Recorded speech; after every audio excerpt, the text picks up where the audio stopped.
What's good, everybody? Welcome back to another webinar. So pretty much it's all procedure, right? We're going to be going over GJ, gold, and silver. I'm going to try and take, I don't want to say a little more time with the breakdowns, but I want to try and answer more questions as possible. Actually, no, it's Wednesday. So today, if you guys have any psychology questions or you don't have any, I would start preparing psychology questions because again, every Wednesday instead of the peer review session, I want to go over trading psychology. So just make sure you get your questions ready. And if you do have questions that are technical, let's try and get them out in the first few minutes after the breakdown is done. Anyways, when it comes down to silver, so silver is actually trading at a previous area of resistance where we could definitely see selling pressure and we could see silver come back down. It obviously all depends on how the next couple of hours play out. Now, we could definitely see silver shorts because price so far has rejected this area twice already. Notice buyers try and push price above resistance here, but then we have another sell signal indicating two sell signals at this area of resistance where we could ever drop off my right? Let me let everybody in. Where we actually could see silver continue to drop simply because, again, we already have two rejections here on this 4-hour time frame. Some people can even argue this is a double top pattern, and we could see silver actually continue to go down, especially that the area that price is currently trading at. Look at what happened last time when price actually came down into or came up into this area. We did see a nice sell-off. So we could see silver go down, especially with these two rejections that we have to resistance already. Obviously, as long as price maintains under resistance, I'm going to look to actually go short. Now, once price breaks above, then again, it's all simple, right? Once price actually breaks above, wait for price to come back down, look for that retest, and look for price to come into the next level of support, the next level of resistance. But for now, I'm going to maintain my short bias. What you could wait for if you're obviously not in sells already is for price to actually pull back up into this area, look for a third rejection and look for price to come back down probably into these highs would be a nice trade here because we have, again, resistance and then we have support here, which would make for a very nice setup. Let's say we were to take a short position somewhere around this area here. We could place our stop loss up here, and then the take profit would be somewhere down here for roughly, let's say, 3 times our risk. Now, when it comes to GJ, I'm actually also looking to probably sell GJ. Depends on how the next couple 4-hour candlesticks actually play out. If we look at the weekly time frame, we see the weekly actually push up to this level of resistance. If you go to the daily time frame, so far we have rejection here. We have rejection all throughout this area. So we could see price actually come back down into this zone. Pretty much what I was kind of expecting yesterday. We look at the 4-hour time frame, and again, we can just see the picture more clear. Look at all this rejection here. And then also one big sign is that we could see a sell from this area is this 4-hour candlestick. Notice how buyers started pushing price above this area where they were successful in closing above the previous highs, but the following 4-hour candlestick went all the way back down and ended up closing right back under resistance. Now, if you go to the hour time frame, right, we have pretty much our support all throughout this range here. We can actually move it down here to make it a little bit more accurate. And it looks like price could actually start reversing and going in the opposite direction with price kind of consolidating around this area here. So obviously, as long as price maintains under this resistance level, this resistance zone, I'm going to be looking to go short. Only thing though is if price actually does break above these highs here, I don't know if I would still want to go short. I would have to wait and see how the 4-hour time frame, the hour time frame is actually playing out, because the 4-hour time frame price can definitely pull back up into resistance. So we can look for another retest around this area where we could look to go short. The daily time frame, there's no real strong sell signal other than this major rejection that we have over here. And I would like to see some form of a bearish variation back down into this area over here since price is trading at resistance. Now, obviously, we could see price trade higher, and I really wouldn't be looking to buy GJ unless price starts to break above like 156,600, which is this area here. Well, at that point in time, I want to wait for support to be established, then look for price to come back into 157,100, which ultimately would be the best area to actually look to go short. But again, we have our general concepts of touch, gap, and overlap, and that's what could have potentially happened here, right? So we have overlaps throughout this entire range, and then this could just be a gap for this area where realistically, if GJ was to actually go short, we're not really gonna, or I'm not really gonna expect a very big short until the next week, because again, the timeframes have to be in sync, right? So this weekly timeframe is gonna have to close, and then the next weekly timeframe could be that big weekly rejection, such as what we saw over here, or maybe even over here where we have those big rejections. So I want to see how GJ plays over the next few hours. And then gold broke above 1830. So again, it's the same kind of concept here. We're definitely could see gold come back up to 1850. That's what I'm going to be looking out for. We do have to kind of be cautious because again, you look at the weekly time frame, this is the last few weeks highest close over here. But the way price momentum is holding, it's holding very strong right now. I would like to see gold actually maintain above 1830, where I could look to potentially go long all the way back up into this 1850 range, which would be a pretty big trade. Just from this point to this point is about 160 pips.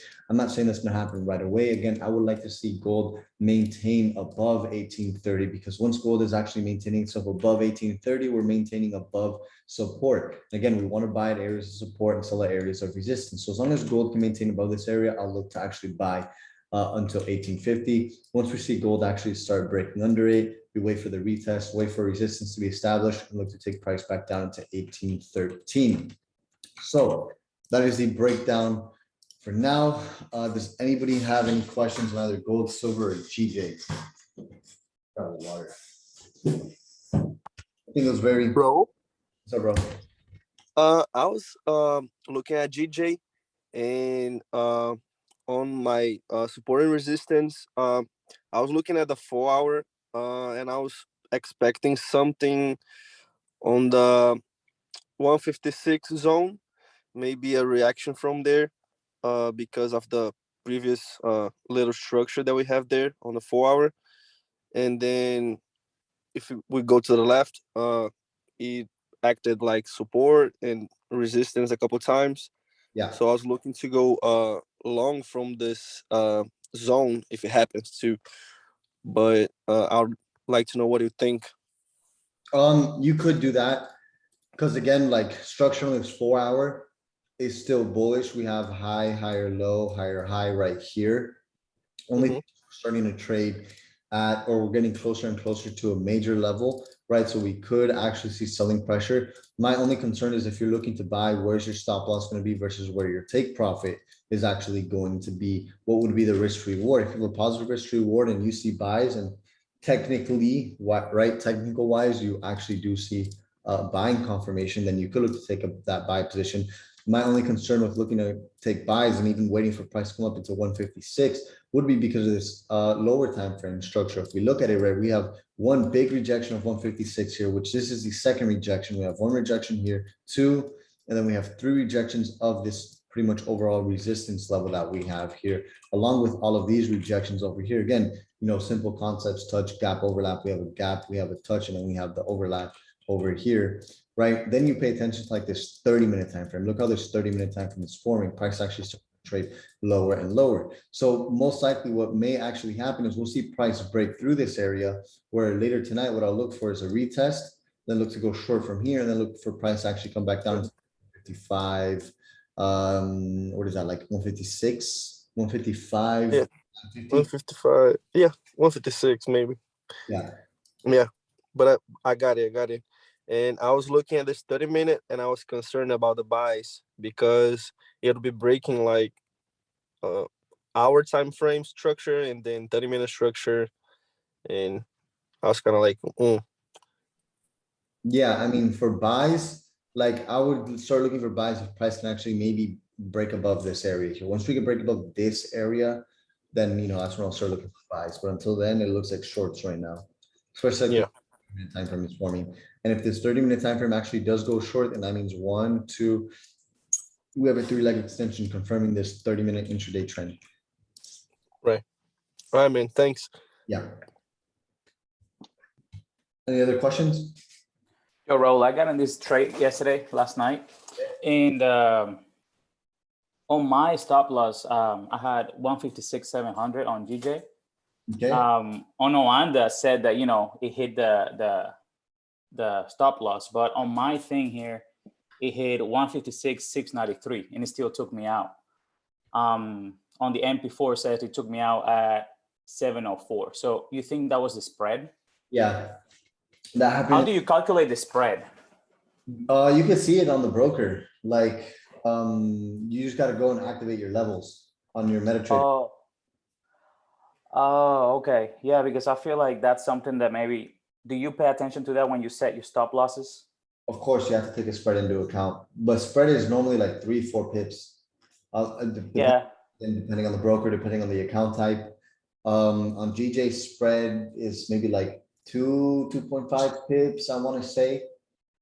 So you gotta take that into account, because it happened in the signal room last night. Some people got stopped out, some people didn't. There was 2 trades taken. The first one was a loss.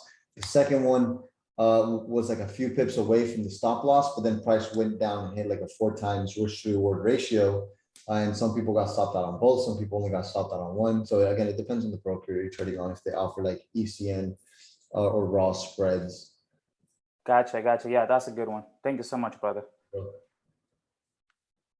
Hey Raul, are you gonna be doing anything to where it's like you hosting anything that has to do with like back testing or anything like that as a group, or you're not doing that?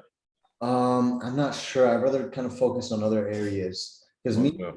in my experience, even though yes, I back tested, I didn't spend a lot of time back testing. I spent a lot of time actually just trading and learning from my mistakes other than kind of back testing. I agree for sure. I just had to ask that. Yeah.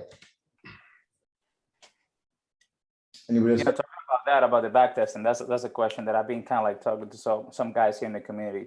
Yeah. What's the best way that worked for you? Because I've been backtesting a lot on live. Like I just watch the mark. I mean, watch whatever is happening live, and then just kind of like take a demo and just take a trade. But what actually worked for you best? Here's the thing about back testing, right? So obviously you're gonna have your pros and cons to everything, everything in life, right? So the thing about back testing is, yes, it gives you the confidence that you need to see that your system does work.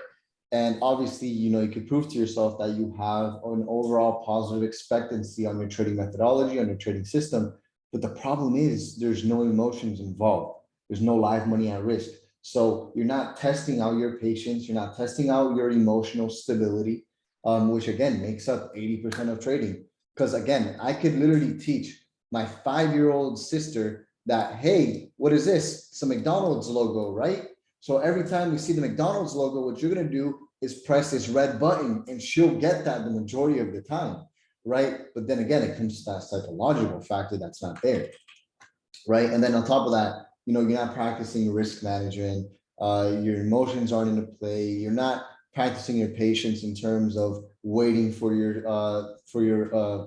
damn, I'm having a brain fart, waiting for your trade to actually play out, waiting for the market to actually make its move, right? So back testing has its pros and its cons. That's why I didn't spend all of my time back testing, and I spent all of my time actually just trading. Because again, you got to get to know yourself, right? So you can see what bad habits you have within inside of the market to improve on those bad habits before, moving on and, really scaling your trading. Yeah, makes sense. Yeah. Thank you, brother. Yeah, no problem. Like back testing is good if you want to test out like different entry methods, you want to test out different ways to draw zones, you want to test out, different like market structure ideas, test out a Fibonacci retracement, right? But other than that, I don't necessarily think, especially that we're not trading like a systematic style. We don't have a systematic approach, even though you want to try and make everything as simple as possible in terms of, how you're going to place your entries, where your stop loss are going, where your take profits going. We have those things being very systematic. We know that if we enter the market at this support level, our target is going to be the next support level on the sell, right? That's already systematic. You don't have to think about it, right? We know that if we enter a trade at this resistance level, our stop has to go here. That's also very systematic. We know that these candlesticks are our entry candles, right? That's also very systematic. But again, like when it comes down to that, like when you backtest, you don't actually go through the emotions of trading. Hey, Raul. Yeah, it takes a huge part. Yeah. Thank you, brother. So, bro. So, Raul, tomorrow is gonna be like for GJ, like ref orders. Do you recommend to trade or what? I mean, it depends. Like if you're already in on an entry and you're in profit, you could close Really though, if you're not in on the trade, I would just wait for after the news. All right, thank you, brother. Joe Raul, good night. I don't know if my question is a psychology question, but can you go to the gold chart, please? Gold, Gold, see. okay, Yeah, I was waiting all the way to the price of the gold came all the way back up to the 1830. Okay. So in 4 hour time frame, I saw the price reject that resistance yeah, like this, like the shooting star and bullish engulfing, medium probability. So I feel it very annoying because I wait my setup, but at least no, and the gold hit my stop loss. So Honest. when I saw that candle formation, I wait on my 30-minute time frame. In the 30-minute, yeah. I wait until the price came all the way back up again. And when the price formed a bearish engulfing, I put my entry. Can you replay, please? Play. No, no. I wait until the price back up. okay. So right here, No, the other candle, the fourth. When I see that candle, I say to myself, oh my God, the price could potentially fall, but I still waiting to the other candle. Other candle. When I saw that candle, I enter at the market because for my confluence, I said, I got two, how can I say, double top. Yeah. I saw a double top there and rejection of the 1 hour time frame. I said, it's my time to put an entry, but I entry and almost 1 minute like after the price stopped me out. yeah. That's gonna happen sometimes, because again, it's probabilities. Everything is a probability, and just so happened to be that the probability didn't play out in your favor, even though we've seen that pattern happen, time and time again. But it's just this one time where it just didn't play out, where it happened like this, right? More importantly, as long as you followed your plan in your system and you planned out this trade and you waited for exactly what was supposed to happen and you made your entry, stop loss, take profit, I wouldn't necessarily say there's a bad loss or maybe anything to really learn from, other than the fact that it was just a loss, because now you have two confirmations here. You have a big rejection in this 4 hour time frame. Just so happened to be that volume came into the market and pumped price up. Yeah. I felt very uncomfortable because I said, oh my God, I was waiting whole week to place my trade and it's hit me out, hit my stop. You were uncomfortable. Why? Because I don't know, I felt that it was a very good entry because I supposed to wait until the day candle closed. I mean, I must wait a little bit more, but if I wait most of the time, I lose the movement. So now I fell in a fight to myself to wait until the daily candle close or 4 hour rejection. Because the daily candle close above of the resistance. Of course. But that still doesn't mean that the next daily candle can't come and close under. Yeah, that's right. But I don't know. I feel like that, but I say to myself, it was good to wait until my setup, until the resistance on 4 hour time frame form, and I don't know. So if you wanted to wait for the daily close, why didn't you? Yeah. I feel that it was a little mistake there, but I don't know. Then if you know that's a mistake, you gotta write it down in your journal and, next time when price is approaching a major level like this, you gotta wait for that daily close. Remember, Yeah, I journal it right now. Yeah, because remember, you're not always gonna have price move away from your zone right away. There's gonna be times where price kind of consolidates around the area, and there's gonna be times where price actually does move from the zone right away like this. But most of the time, again, the time frames have to be in sync. The daily's gotta close, and then the next one will be the rejection one. The daily's gotta close, and the next one's the rejection one.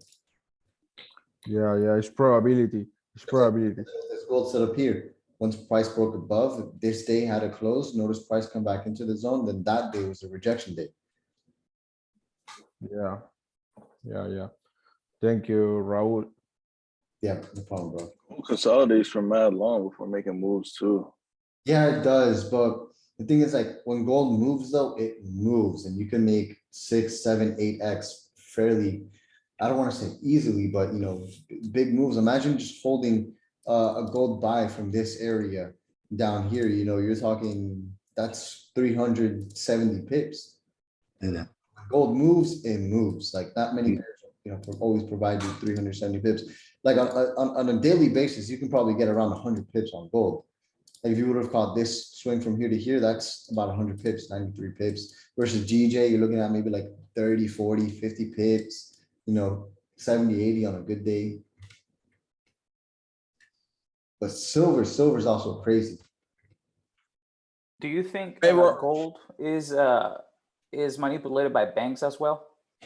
At the end of the day, all pairs are manipulated. I feel like when there's less volume inside of, there's less volume or there's less value inside of the asset in terms of how big the asset, how big the traded asset is, it's more manipulated. So like, how do I explain this? Well, you remember that conversation we were having with Umar? Yeah, Right. yeah, because it's like, Forex is what, like a $6 trillion market, Yeah, but it's not like but it's not each like each market, pair it's has like 6 trillion. Yeah, it's like the 6 trillion is split up by like what, how many pairs? There's a bunch of pairs, but like, let's say each pair has 10 billion in it. Yeah, Right, each currency pair, if a regular currency pair has 10 billion traded with inside of the currency pair, then gold is a lot larger market than GBP, JPY. You might see, I don't know, or like 60, 70 billion inside of or gold. like the peso, like the Mexican peso. Yeah, exactly. Yeah. So from what I've seen is you're more like manipulated pairs or the smaller pairs, 'cause it's easier to move prices. It requires less money to move that price. Hey, Raul, you said something about silver. Yeah, but it's almost the same thing like a crypto. When people pump and dump brand new cryptos, it's gonna, you dump $1 million into a crypto that's at a few cents, that shit's gonna fly. Versus, you dumping $1 million into Bitcoin, you'll probably move it a cent. That's literally. Hey, Raul, I got a question. What account should we use to fund an account? Which brokerage? So I'm actually still testing on a brokerage. I actually like it. The only thing that's turning me off is the spreads on silver. I'll give you guys a few brokerage recommendations because I'm making a video right now for the scaling and trading section. I tell you guys a few brokerages that I'm going to use, but ultimately, like, it depends if you want to go the regulated route, you want to go the unregulated route. Hugo's Way, I heard. Hugo's Way Hugo's Way is decent. If you're going to use Hugo's Way, I'd probably use Osprey Effects. So Osprey, okay. yeah, I'd probably use Osprey Effects. The brokerage I was using before this one was Carbon Capital. But yeah. And then you got to fund those with, I guess, Bitcoin, I noticed, or Yeah, crypto. buy Bitcoin to fund them. Yeah, with crypto. Okay. How you feel about Carbon? Because that's what I'm on right now. Carbon's pretty good. I like Carbon.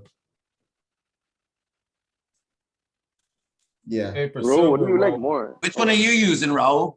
It's just, oh my God. It's just Carbon Capital. Their commissions are so damn expensive on their I know, that's what I noticed too. They said like 20, I think, what was it, 20 a lot or something like that? But then when I checked, it was something like 30 or something like that. I was like, I think it was like 50. I think it's like $15 a lot, which you okay, that's what it is. $150 commission, which is crazy.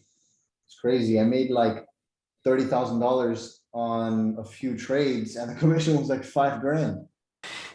She was insane, bro. But No, this, if they're genuinely offering raw spreads, I would much rather have raw spreads and pumped up commissions. That's for sure.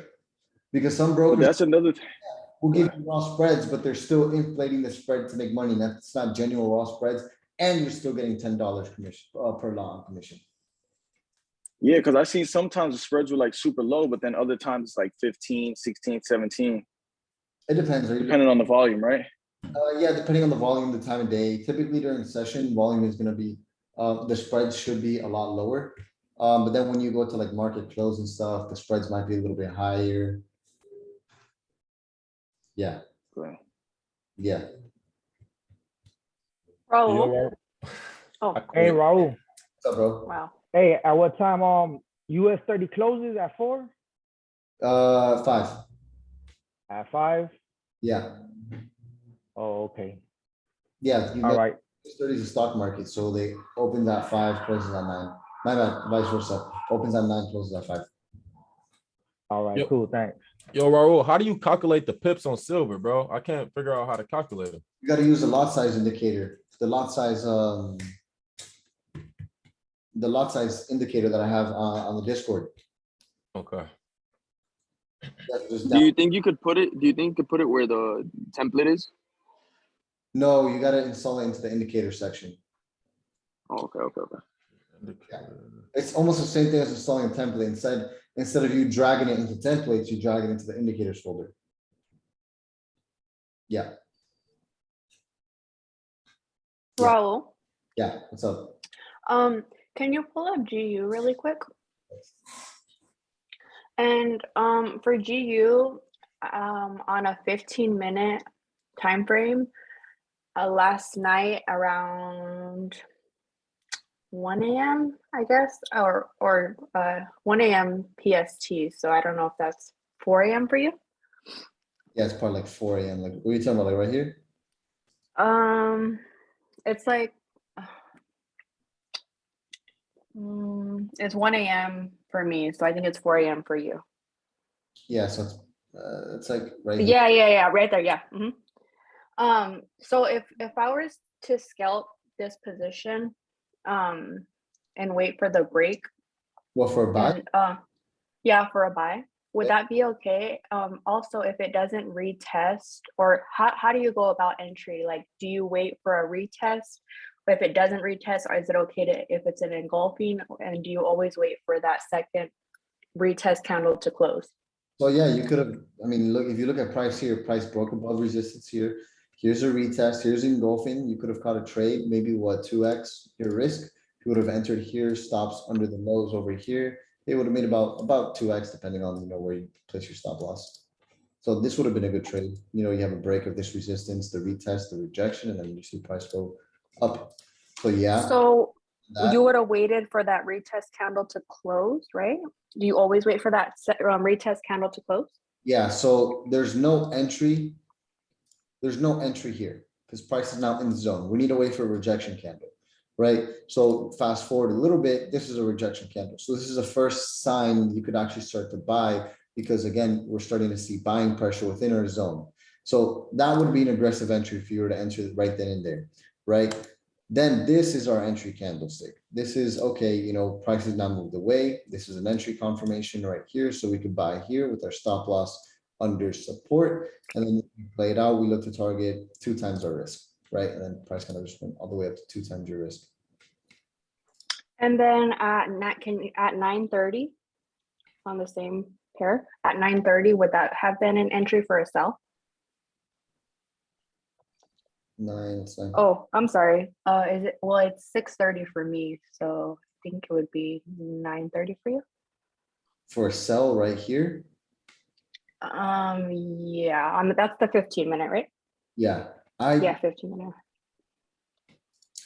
I don't think I would have looked for a sell at this point in time, because hindsight, we could see what's going on. You know what I mean? Right. You know, I were to do this, right? Oh, I see. Because it's kind of hard to see. Now, if I were to do that, before. still look to probably buy, especially with the trend being bullish. But one thing I did say yesterday is like, this is an area we need to be careful of right here. And then if price breaks that, then we're looking for price to come up to here, which obviously sellers came into the market, there was selling pressure at that area, and we saw price drop from that area. Okay, I understand. Thank you. So there's 7 minutes left in the webinar. Anybody else want to get their questions in? Yeah, Raul, I have a first question. What's up, bro? If we are in a uptrend and we are near supply and demand zone, and sometimes it happens to me that if I got bearish engulfing, I'm looking for sales, but it goes to the other way. So I mean, something that gets me confused is that I don't know if I have to still look for buys only because I'm in an uptrend, or look for a sell when I'm in a supply and demand zone if I got a bearish engulfing. I don't know if you got me. I think so. Obviously, it's always going to depend on the level and the area that'll determine, you know, if you're going to take a sell, if you're going to take a buy. Because again, like, we want to take the basic concept, buy low, sell high, right? But at the same time, we want to follow the trend. So when it comes to like silver here, right? So obviously here the trend was bearish, but then we started to see price bounce along this level of support. So it's like, do we try and follow the trend, or do we look for that reversal? And at the end of the day, it depends on the level. When you see the level reject this many times, right? You expect a reversal versus, you know, if you see price maybe do something like this, where, you know, we have a rejection over there and then price came down and now it's trending bullish, right? And you see price go up to here right away. I would actually wait in a situation like this. I wouldn't really look to sell. And again, it depends on the time frame too. You know, you can always wait for that price, for that first rejection, look to buy it back up into resistance, which is a possibility. Or, you know, you can always wait for the break, the retest, and look to buy it again here to play it safe. This is the safest bet. Yeah, actually, with that drawing that you did, you can consider a rejection a single candlestick, or we have to wait the whole move like that one that you draw? Candlestick, because this is a rejection right here. This is also another rejection. This is another, there's also another rejection here. Because today it happens to me that in your story, I got in a one candlestick rejection, but then the chart made the whole move of you can see it in the 15-minute chart.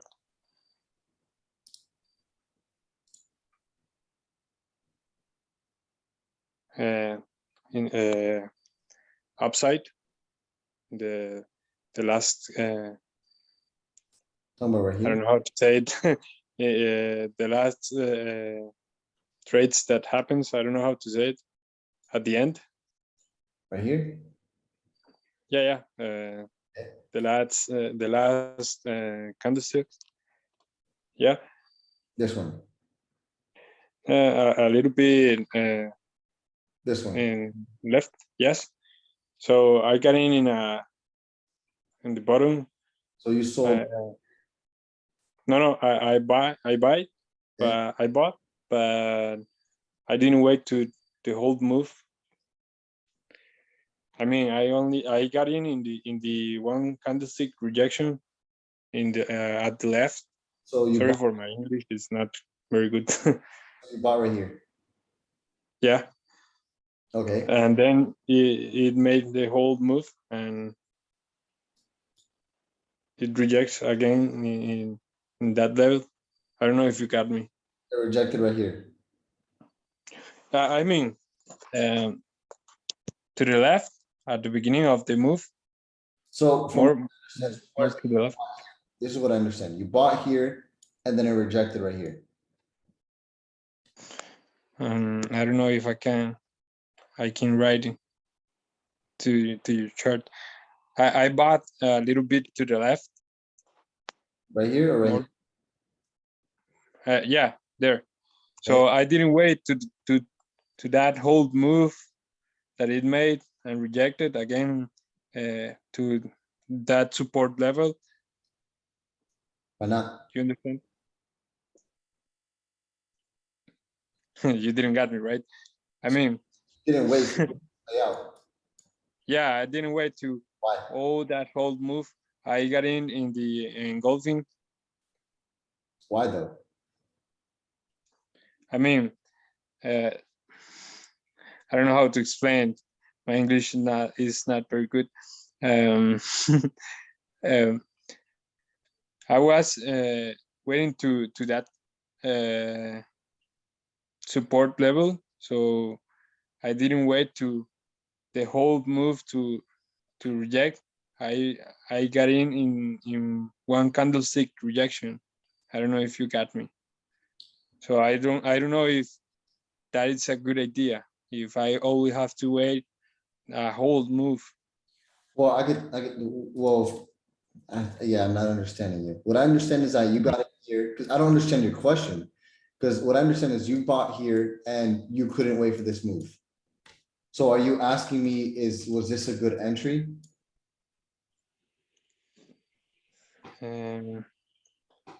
Yeah. Don't worry.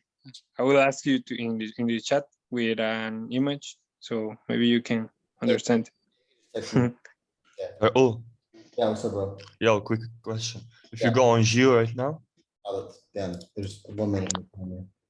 okay, Geo, yeah. I have a level of resistance at 1.353.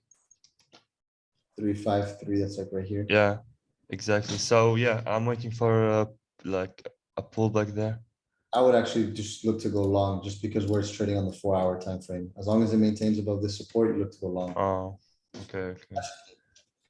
Because like, the 15 minutes not as major as a 4-hour. But like I thought like we had like a same engulfment like JJ, so bearish engulfment, on the 4-hour. Yeah, but this structure is still pretty big. Bullish, yeah, I agree. You should know that. But anyways, But look at the daily though. yeah, there's a big rejection here, but the structure is still the same. As long as price maintains above here, I would look to